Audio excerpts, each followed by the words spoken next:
সকল প্রশংসা মহান সৃষ্টিকর্তার নামে। আমার হৃদয় থেকে আমার সকল গুরুকে জানাচ্ছি শতকোটি প্রণাম এবং সালাম। হ্যালো ভিউয়ার্স, আপনারা সকলে কেমন আছেন? আশা করি সকলে ভালো আছেন।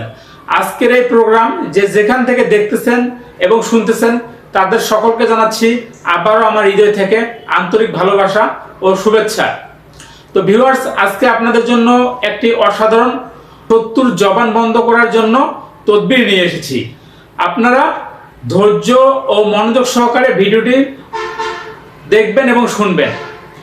তো আমি যে প্রথম নিয়ম বলে দিব, তারপর নকশাটি দিয়ে দিব, তারপর কিভাবে প্রয়োগ করবেন সেটা বলে দিয়ে দেব।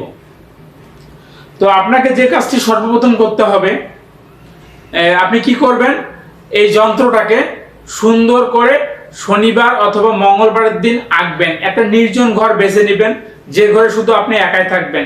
ঘরের মধ্যে আগরবাতি মোমবাতি দিয়ে দিবেন, দিয়ে গায়ের মধ্যে একটা সুগন্ধি দিয়ে দিবেন। পশ্চিম দিক মুখ করে বসবেন, একটি জায়নামাজে বসে পড়বেন। তারপর আপনি স্ক্রিনে দেওয়া যে নকশাটি দেওয়া আছে এই নকশাটি আঁকবেন। নিচে শত্রুর নাম এবং তার পিতার নাম দিয়ে দিবেন। দেওয়া শেষ, আপনার কাজ শেষ।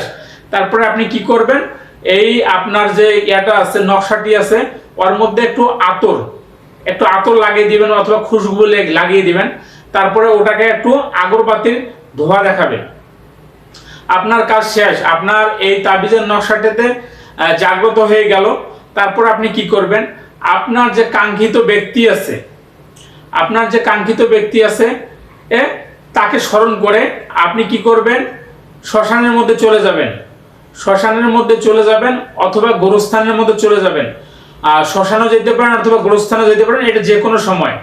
আপনি গিয়ে কি করবেন, ওই যে তাবিজের নকশাটি আছে ওই ব্যক্তিকে মনে করে, তার স্মৃতিটাকে মনে করে আপনি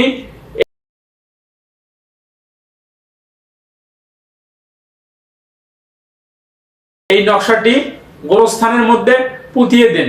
বলতে কি, যে লাশটা আছে শনিবার মঙ্গলবার যুক্ত যে লাশটা দাফন করা হয়, ওই দাফনার কবরের মাঝখানে ঠিক নাভি বরাবর এই তাবিজটা আপনি পুঁতিয়ে দেন।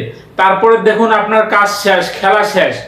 আর যদি আপনার গোরস্থান না পান তাহলে শ্মশানে যাবেন। শ্মশানে যায় শনিবার মঙ্গলবার যে আপনাদের লোক পোড়ানো হয় বা মানুষ পোড়ানো হয়, ওই জায়গাটার মধ্যে গর্ত করে পুঁতিয়ে দিন। আপনার কাজ শেষ। তারপরে দেখুন আপনার শত্রু আস্তে আস্তে আস্তে আস্তে ধ্বংস হয়ে যাবে। তো এটাই ছিল আজকের বিশেষ ভিডিও। সবাই ভালো থাকবেন এই বলে আজকের ভিডিও এখানে আমি সমাপ্ত করতেছি।